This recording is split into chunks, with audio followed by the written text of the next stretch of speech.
This council meeting shall come to order at 7 o'clock. It is October 7th, 2015. Councilwoman Edwina Agee will lead us in the invocation. And if you'd like to join us, then please stand.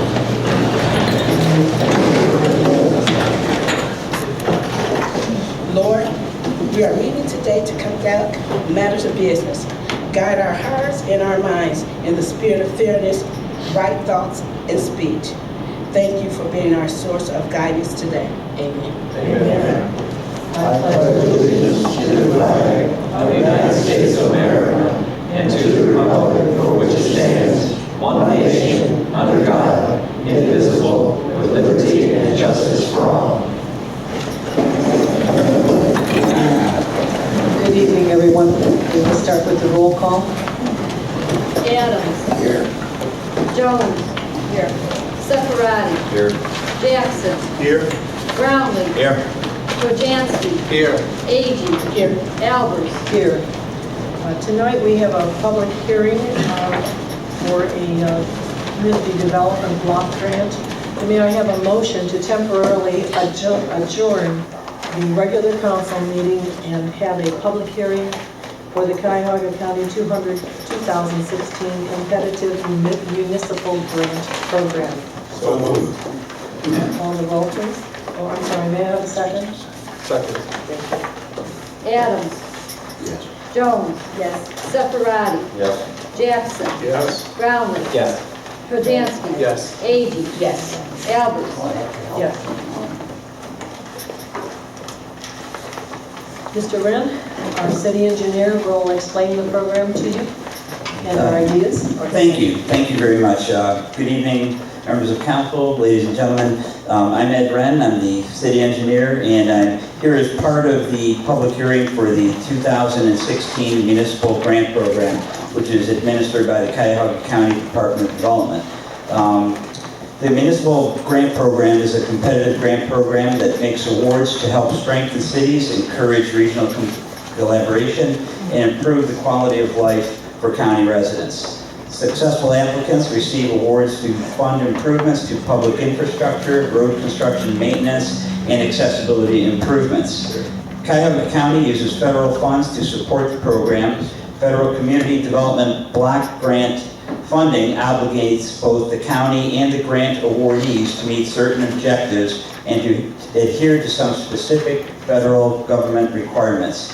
The federal objectives are to provide, 1, to provide a benefit to low and moderate income persons, 2, to prevent or eliminate slums and blight, or 3, meet needs having a particular urgency. There's 51 Cuyahoga County communities that have signed a cooperation agreement with Cuyahoga County to form the Cuyahoga Urban County. All of these entities are eligible to apply for these funds. The maximum grant award per municipality is $150,000. The total number of awards will be determined by the amount of money that Congress allocates towards the Cuyahoga County program, and that's typically not known until sometime towards the end of the year. Our applications are actually due on October 30th of 2015. The program term is from April 1st, 2016, and it has to be completed by December 31st of 2016. And this year, as with last year, there is only one application allowed per community. Historically, they allowed several applications, and if you're selected, you would be able to choose which one you wanted. This year, as last year, you're only allowed to apply for one project. As I indicated, the application deadline is October 30th of 2015. Part of the requirements for this grant application is that the community hold a public hearing. That public hearing must be held at least 7 days prior to the council considering legislation authorizing the application for a particular project. So the plan would be, we're holding the public hearing this evening, and the legislation which would authorize the application would be at the next council meeting, which I believe would be the 21st. So, and then, obviously the deadline would be October 30th, so we could meet it. At this point, what I'd like to say is that the two things that are required, any project that we select has to be either in an improvement target area or a low to moderate income area. If it's in both, it's better. It's also better if it benefits more residents. I discussed several of the projects that I would recommend to the mayor and then the council in the caucus, and my recommendation would be the resurfacing or reconstruction of both Mayville and Auburn roads, which lead to Stafford Park. Both of those roads are in an area that's designated as an improvement target area, and it also falls within the low to moderate income area as designated by the Department of Development. The roads are in terrible condition, as you all know, but it also serves a broader public purpose in the fact that we have a school there and we also have a public park there. So it really would benefit a large portion of the city. We could certainly make the case that it would. So that would be my recommendation, but part of the public hearing process obviously is to solicit ideas from the residents. So what I'd like to do is open up the microphone to residents. I would ask that they state their name and their address as part of their idea, I guess, and then let us know what you think the city could consider applying for. And before you open that up, would you mention what we did last year? Yes, last year what we did is we installed ADA compliant ramps on Libby Road all the way from Lee Road to Northfield. And for those of you who obviously drive Libby Road, you probably noticed that taking place this summer. And again, that was a benefit to the entire city. Obviously, a large portion of the city utilizes those ramps, and it fell within an improvement target area and a low to moderate income area. Most importantly, it'll help us get the funding now to resurface Liddy Road next year. So that was one of the important parts of that. The other thing I'm going to do is I'm going to pass around these sign-in sheets because I have to turn these in as part of the application. So I'm going to drop one off on that side and one on this side. And if you can just return it to the clerk of council when everybody's done signing in. So, thank you. Thank you.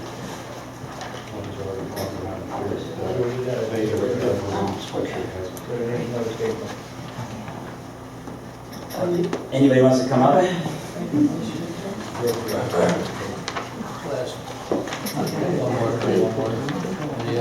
Last chance, anyone else want to speak to us, any projects? Why don't you close the public hearing?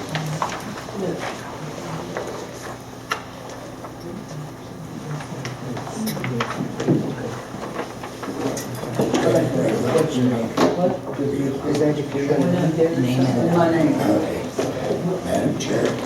My name is Willie Hardaway, at 166 55 Anthony Street. I noticed the sign was put up out there on the Liberty. What happened to the project? We had signs up, but what happened to That's a good question. I'm going to find out. I don't know if the service department took them down or if the contractor, but the contractor's not done with the work. There's some restoration work that they have to, complete. So I don't know where the signs went, but I'll find out. Okay, thank you. Thank you.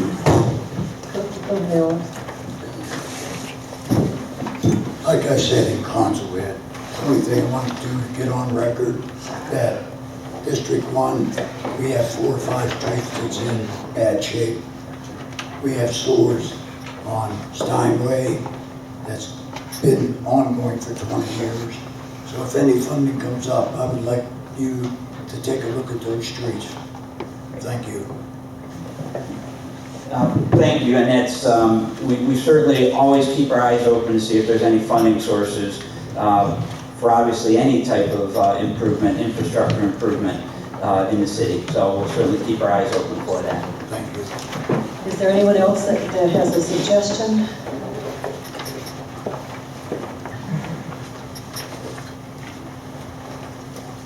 Tangela Mann, 5555 Garden Street. My concerns, I keep hearing from residents that lives on Girard about their homes with the railroad. They're constantly having problems with the foundation and other things going on with the railroad.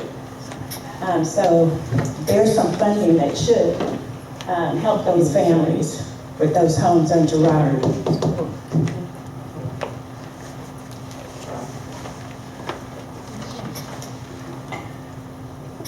Thank you, Lynn. May I have a motion to reconvene the regular meeting of council? So moved. Second. Hold the roll, please.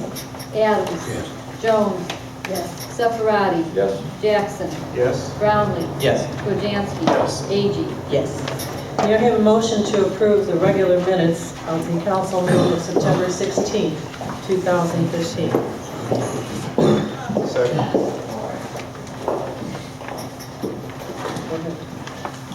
Adams. Jones. Sefirati. Yes. Jackson. Yes. Brownlee. Abstain. Kojanski. Yes. Agee. Yes. There are no communications and no committee reports this evening, so we'll move right to the department reports and start with the fire department. Chief Kavalunas. Thank you, Madam Chair. Fire department calls to date are 3,806. The fire department responded to the following structure fires since the last meeting. Commercial fire on September 23rd at 12400 Broadway in Garfield Heights at the Old Town with Concrete Badge Building. A house fire on September 24th at 5203 Forest that was a suspected arson following fire on Garfield Heights. And on October 3rd, a house fire at 5410 Fen Lake in Bedford Heights. Being that this is Fire Prevention Week, just wanted to address that. Location matters when it comes to your smoke alarm. This year's message behind the Fire Prevention Week campaign, hear the beep where you sleep. Every bedroom needs a working smoke alarm. Along with firefighters and safety advocates nationwide, the Maple Heights Fire Department is recognizing Fire Prevention Week October 4th through 10th to remind residents about the importance of having working smoke alarms in every bedroom, outside each sleeping area, and on every level of the home, including the basement. And a fire seconds count, half of home fire deaths result from fires reported at night between 11 p.m. and 7 a.m. when most people are asleep. Home smoke alarms can alert people to a fire before it spreads, giving everyone enough time to get out. According to the latest NFPA research, working smoke alarms cut the chance of dying in half in a fire. Meanwhile, 3 out of 5 fire deaths resulted from fires in homes with no smoke alarms or no working smoke alarms. This year's Fire Prevention Week campaign includes the following smoke alarm messages. Install smoke alarms in every bedroom, outside each separate sleeping area, on every level of the home, including the basement. Test your alarms at least monthly by pushing the test button. Replace all smoke alarms when they are 10 years old or sooner if they don't respond properly. Make sure everyone in the home knows the sound of a smoke alarm and understands what to do when they hear it. If the smoke alarm sounds, get outside and stay outside. Go to your outside meeting place and try to call the fire department from outside the home or a neighbor's home if at all possible. In accordance with Fire Prevention Week, Captain Stipend has been providing programs this week to our public school children, grades kindergarten through 3, and also children from the ICANN Academy. I know we've had these programs in the past. We're also investigating grant opportunities to continue the smoke detector program that we once had. I also put some literature out on the back table and some fire safety tips. More than welcome to check those out at your convenience. End of report. Thank you, Chief. The Law Department, Mr. Montello. Just briefly, I've heard from a couple of residents they're interested in purchasing some of the lots that we've acquired through the land bank, and we're currently in the process of preparing an application for them to apply to purchase the property. So we should have that information for them in the next week or 2. And if anybody has any questions about it, feel free to contact us at the Law Department. Thank you. Thank you, John. Police Department, Chief Papalarczyk. Thank you, Madam Chair. Calls of service for the month of September for the police department were 1,791. I'd be happy to give you a total for the year today, except the police computer system went down and I wasn't able to get that information. So I guess we can just add that total to the last month. We've had a string of robberies in the area of Farmer Jones on Broadway over the weekend, 3 to be precise, in about the last 5-day period. It appears that at least 2 of the robberies, the suspect is the same. They're on-street robberies. They're not targeting the business, but they are in the area. Residents happen to see anybody suspicious in that area, we ask them to call the police department so we can check that out. Also, no shots fired calls over the last 2 to 3 weeks. They don't appear to be in any one particular area. We've got, although they're predominantly on the east side, with the exception of one, they don't seem to be targeting anybody either. But we are getting reports of shots being fired in the houses and finding the bullet holes and finding casings in the street. So I'm not quite sure what this is about, but just be aware. And again, if you see someone in the area or a vehicle in the area that doesn't belong there, just ask that you call so we can check those out. On the same vein, and something I've talked about probably the last 3 meetings or 4, is the thefts from auto on the west and the east side. We continue to be plagued by people taking things either out of people's backyards or out of their vehicles. Times was hit not too long ago, and I believe it was up on Watson as well. There were a number about a week ago. So they're still continuing to work the area. As you keep your lights on in the back, keep your cars locked, keep your valuables out of your vehicle. And again, if you see something suspicious, please call us. I attended a sidewalk meeting for the residents of Longview relative to shots fired calls on their street and some other juvenile disturbances. The meeting was very well attended. It was organized by Councilman Jackson. It was good to see that many people come out to find out what's going on in their neighborhood and to actually participate and see what's going on. It was a nice opportunity to meet them. I think the meeting went well. Hopefully we can get a block watch or 2 organized in that area.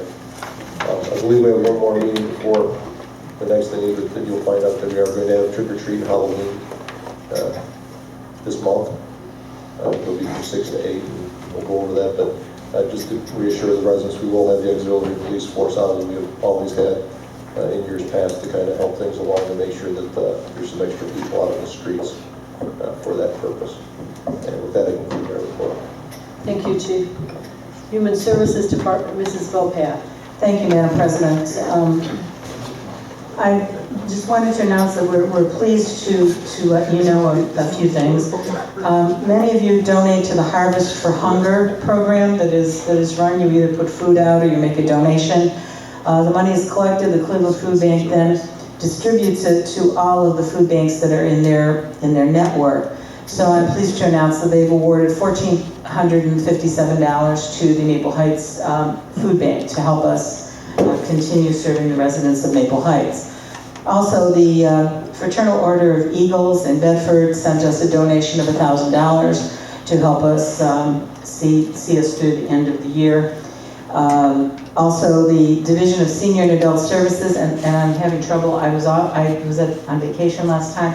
I don't think I announced it. If I did, forgive me. But the Division of Senior and Adult Services has awarded us another $20,000 to help us get through to the end of the year. And lastly, we have tentative approval. We made another grant application for the First Catholic Lady Slovak Association. They had a convention, and we understand that we will be receiving a check for $12,000 to help us, again, get to the end of the year, which should certainly secure that with all of these donations. We're very grateful, and we thank all of them for those donations. We also want to thank Councilwoman Edwina Agee and her division that she works at the Nestle Company at Stouffer's, from her, I think it's the fiscal department, the finance department. They did an outreach program here at the senior center with the seniors, brought lunch, did some activities with them, and everybody, it was a very happy day.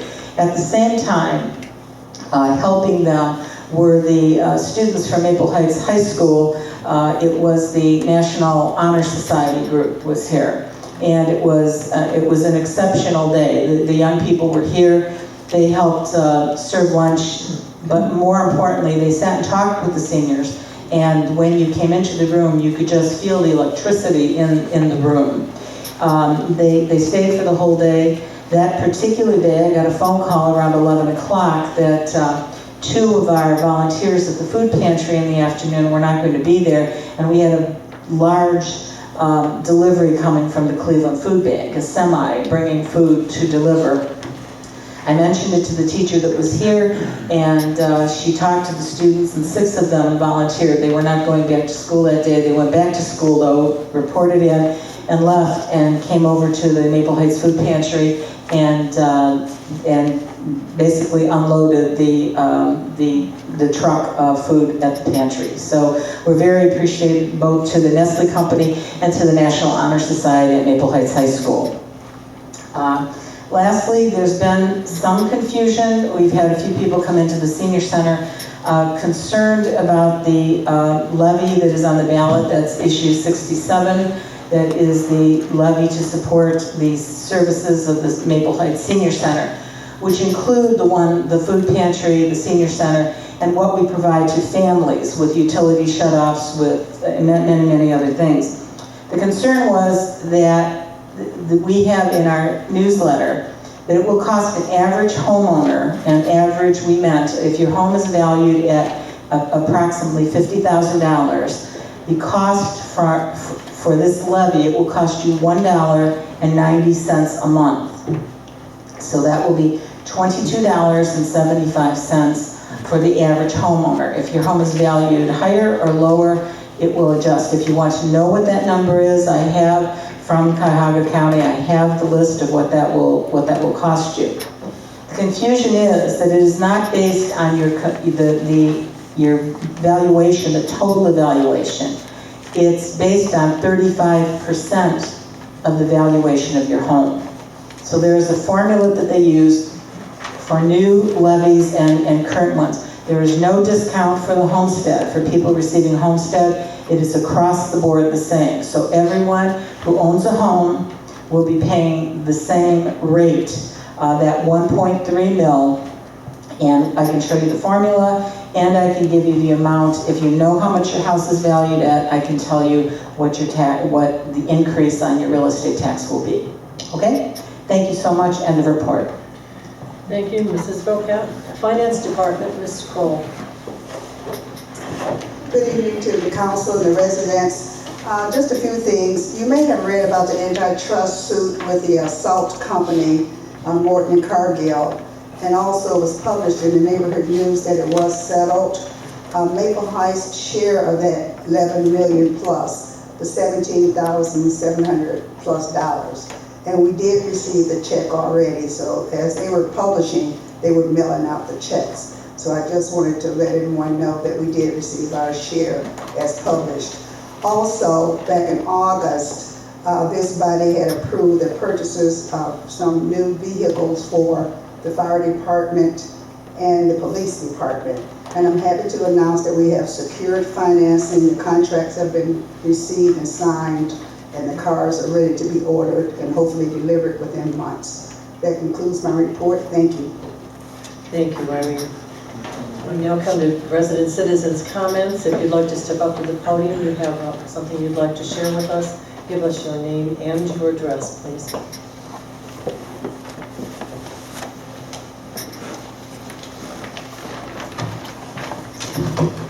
Remember that you have 3 minutes. Yes. You have 3 minutes. Good afternoon, my name is Willie Hardwick. I'm here to find out some information about one of our councilmen that's running for mayor. I'm very, not hurt, but disappointed in a person that's going to be the mayor, and we, as taxpayers, is part of everyone here. So when he sued the mayor and he sued council, that hurt us. We pay, we a taxpayer paying that money. That's coming out of my pocket every day. That money, we could have used for the senior citizens. Senior citizens, don't be fooled about a person that's going to say he's going to help you, and then he turn around and sue council and the mayor. We got to pay for that. We as taxpayers are paying this man. And he has the nerve to sit among his peers and sue them and turn around and say he want to run for the mayor. I I'm barely hurt over that. I couldn't believe it. He had the nerve to come to me, Mr. Brown, today's afternoon and gave me your card. I accepted it. But as a man that lived in Maple Heights for 50 years, I never heard that in my life. That's just like me suing my wife for divorce.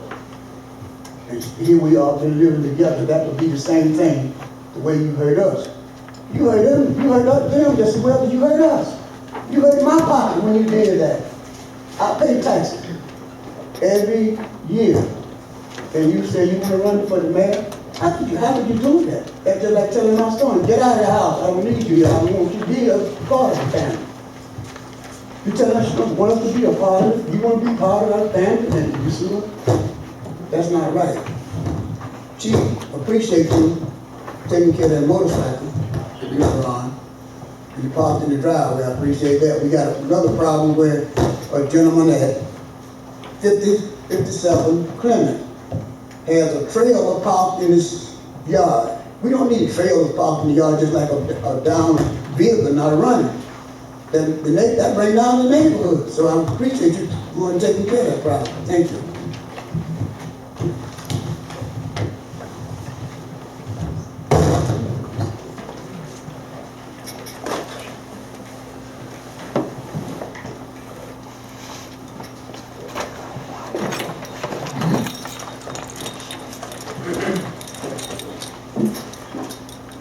Good evening. My name is Thomas Coyle. I live at 15614 Edgewood Avenue.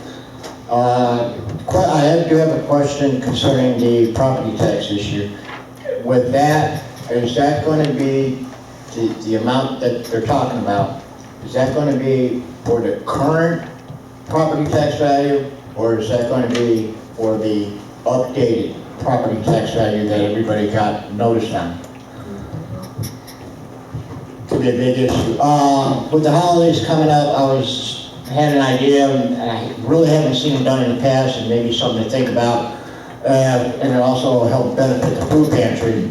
And that is, can we get in touch with someone from City Council, get in touch with local businesses about setting up a display or a box for non-perishable items to be processed to the food pantry to help needy families out, especially with the holidays coming up.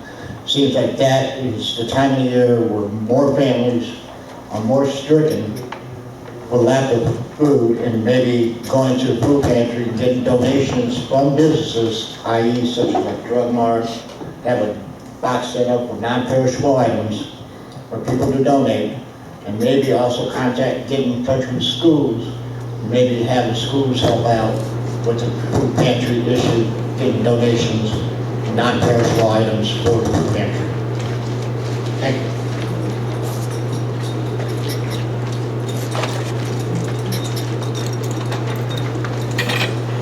If you'd like to see Ms. Bopat and her list after the meeting, she has that for you if you're curious about the tax structure.